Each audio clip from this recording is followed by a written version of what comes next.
So I just start killing cockroaches and stacking them up and counting them. I just wait for them to get there. It's all right, mother. Here you go. And stack a cockroach. And they finally came in and hung me upside down. They tied ropes around my stomach, but I'm laying there covered in my own feces, just counting roaches, trying to keep my mind busy. So I get sick and I'm shitting all over myself. I can't stop it. And I didn't know if I had malaria or not or what I had. So Tom and Mark are moved out and they put me back inside this box.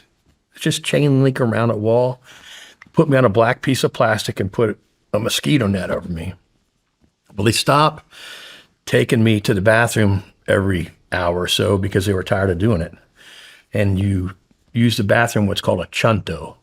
They just dig a hole in the ground. It's lengthwise and you squat over it and kick the dirt in it and keep going. Well, I'm covered like from my belly button to my knees. I'm covered in my own feces. And I mean, it's not insanity, but when I say you start just figuring out shit to do.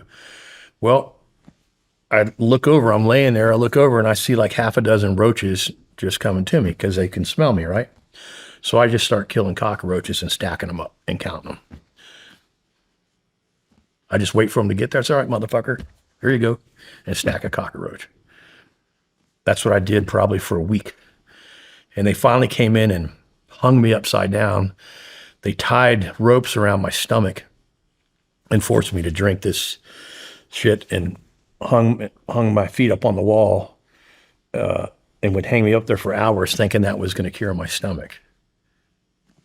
It's insanity. I mean, I don't know what else to say. It's just pure insanity. What was it? What were you drinking? I don't know. Some concoction they came up with. And finally, after, I don't know, 4 or 5 days, I started feeling better. But I'm laying there covered in my own feces, just counting roaches, trying to keep my mind busy. You know, and I'm thinking, what do you do? Like, what did a POW do somewhere in Vietnam or somewhere else? We was just in a 7x7 on a concrete floor. You just start daydreaming. You want to keep this turned on, right? And just start to try and check out. I don't know how many businesses Mark and I came up with to run. We got back to the States. Your mind goes into this mode to where it's kind of taking you out. And we would just spend days in there daydreaming. And for some reason, and I don't know why, I had the ability to just sleep like a cat for hours. So I just sleep, wake up for when they fed us, and then that'd be it. And food then was lentils and rice, maybe some fried yuca, Kool-Aid. They loved Kool-Aid. They use sugar water to power themselves when they're marching, right? So there was always sugar, in Kool-Aid. But luckily my stomach got better and I was able to eat. And then they moved us about 5. We heard chainsaws going, right? They were building a more permanent camp. So they moved us probably maybe a click away to 3 little buildings inside of like a horse corral, if it makes sense. And we were locked in there at night. And we could sit, obviously we were undercover with guards with guns, but then we could sit outside of those they had old plastic chair or something during the day. And it was just, we started to kind of get to know the guards, who was nasty, who wasn't so nasty, because we were like something out of a movie to them. And these are young guys, men and women, but only the men guarding us. So we were like, it was like being in a zoo, but on the other side, Damn. And I remember some would creep up at night and they would bring us cigarettes, right? The boss would bring us cigarettes like we wanted to smoke. So the guards would come because they wanted cigarettes, at like midnight or whatever. And they might bring us a couple of pieces of yucca and we'd trade them cigarettes. It was just crazy. And in that camp is where we got bombed. There must have been, and I'm only guessing because of the trails and the activity, but about, I don't know, I'm going to guess 500 yards away, must have been an old camp. Because one night, there were Kafirs, jets, then the OV-10s, and they came in and bombed the shit out of the camp. And that was pretty scary because you'd hear the shrapnel from the bombs just ripping through the leaves and the trees. And Mark is locked in a box, Tom's locked in a box, I'm locked in a box. They weren't letting us out, and they're bombing the shit out of the camp right next to us. Well, it wasn't like the U.S. with precision-guided weapons. Shit can go astray. That was pretty terrifying. Scared the shit out of me. I'll bet. You know? And what started scaring me worse was how open these guys were to detection, but I was surprised that nobody was detecting our camp. So they had a cistern. Anywhere in Latin America, see black tanks, 250, 500 gallons, and people put them up on the roof or something, and they fill them with water, and that's how you water.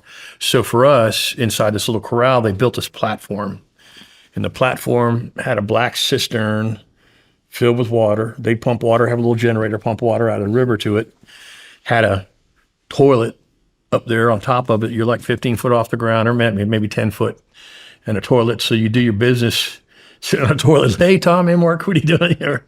Sitting there, but I'm like, I saw those from my aircraft all the time. I could tell you how much water's in it. It's just a heat signature, right? So if it's half full, you could tell, right?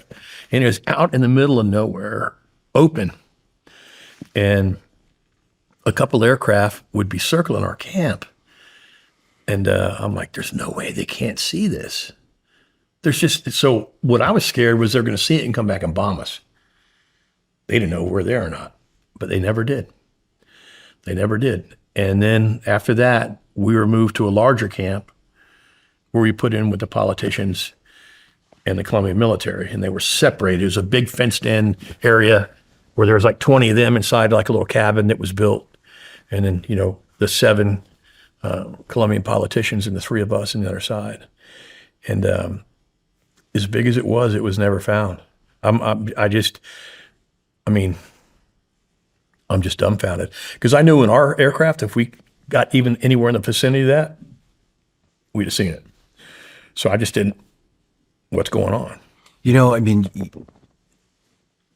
Something we skipped over is your wife is back home in the States pregnant with twins, correct? She wasn't my wife. To be just open, honest here, she was a Colombian flight attendant that I met, and she ended up pregnant. And so, yeah, we weren't even married. And and my moral compass didn't look so good because I had a girlfriend in the States too.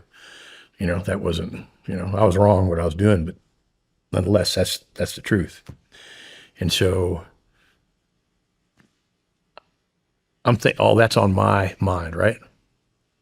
What am I going to do? What am I going to do? And it was a lot. And all you could do is think, right? All you can do is think. And I remember one day, I was worried about the 3 of us because I saw Mark and Tom in this little corral, and they had their plastic chair that we could sit on. Each got a plastic chair, and they got toothbrushes, and they're just cleaning their chair because there's nothing. It's like, where are we going here? Shit.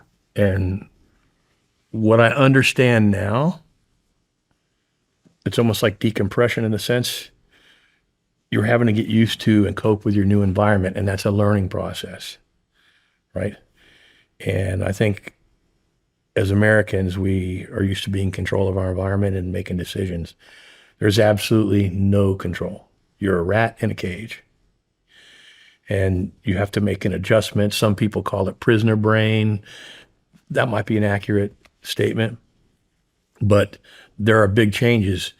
Thank God at the time that somebody didn't say, hey, you got 1,950 more days.